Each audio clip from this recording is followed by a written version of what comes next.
Hello everyone.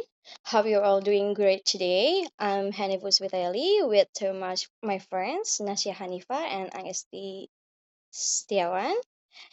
And today we're going to dive into translation strategies. I will try to keep things interesting and I hope we can learn something together. And yeah, let's start. And definition of translation strategies. The text examines various translation approaches, including strategies, procedures, and methods. Strategies are seen as plans to achieve goals, while procedures and methods are ways of doing something with minor differences. Needed procedure includes technical, language analysis, and organizational evaluation and feedback aspects. Other scholars, like Cranes, Fenici, and Bell, focus on strategies as deliberate solution to translation issues. Fenici introduced domesticating and foreignizing strategies, while Bell discusses between global entire text and local text segment strategies. Kahan emphasized that Chinese differentiates strategies from non-strategic process. Next, term of translation strategies. A generic word in the context of translation strategy refers to a word that has a general about meaning used to translate terms or words that are more specific in the source language.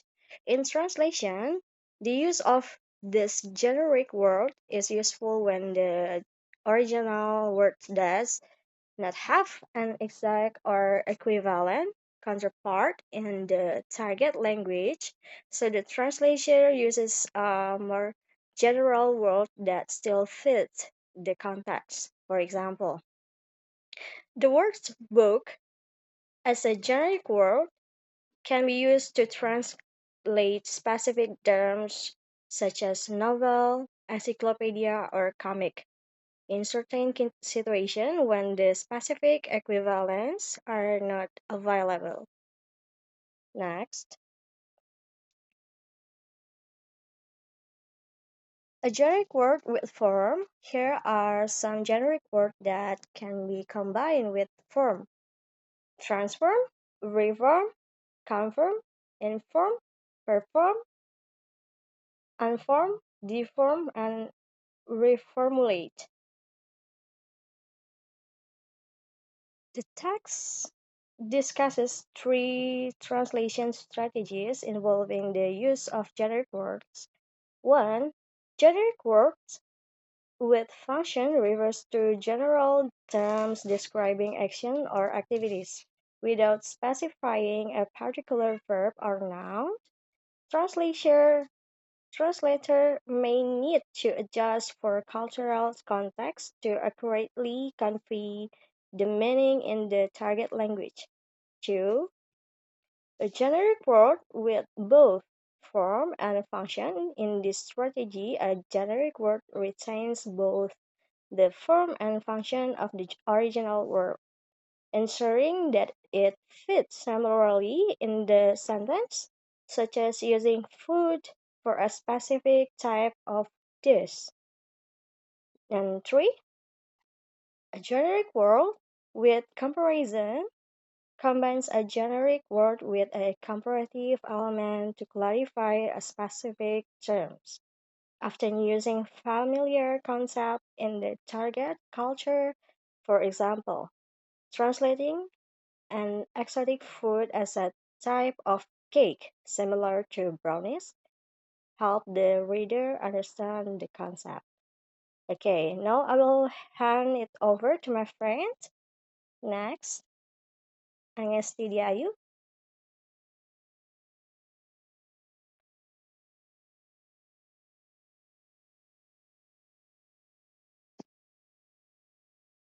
Em, Maaf Teh, ini untuk yang bagian ini dilanjutkan oleh Aca. Okay. Okay. Yes, please, Acha. Nasya Hanifa. Next, a generic word with descriptive translation. Where are general terms in expanded upon with detailed description to convey its full meaning? An example provided is performance form, which refers to a document used to assess or record performance in various contexts like education or employment. The descriptive translation of this term highlights its structure, purpose, and content, such as performance metrics, feedback session, and evaluation. Additionally, the text presents a registration for form example outlining this purpose to collect personal information for managing registration and facilitating communication. This demonstrates how forms can be translated descriptively to clarify their function. A loan word. A loan word in translation refers to a word borrowed from one language and used in another translation. In another, translator face challenges with loan words because of cultural difference, pronunciation variation, and shift in meaning over time. Loan words are often used for culture-specific items, modern concept, a buzzwords, a common strategy is to provide an explanation the first time the loan words appears in the text. One clarified the loan word can be used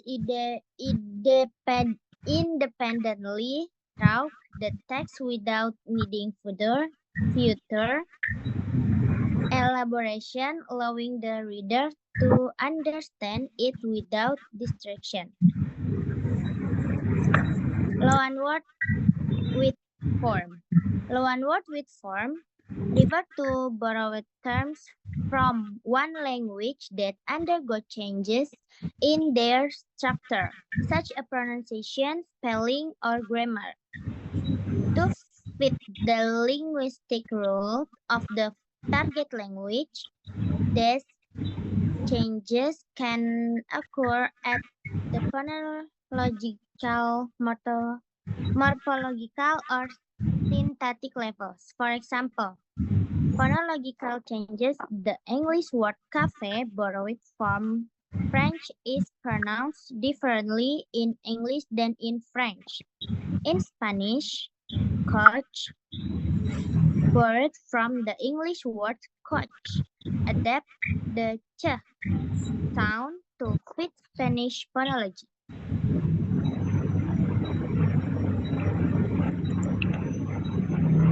Next, Next is loanwords with function. These words undergo changes in meaning or usage when borrowed due to cultural differences or language evolution. For example, the English word cool evolved from meaning cold to stylish or excellent. Loanwords with both form and function. These words change in both structure and meaning. For instance, the English word hamburger becomes hanbaga in Japanese, changing both in form and its cultural context. And then loanwords with comparison.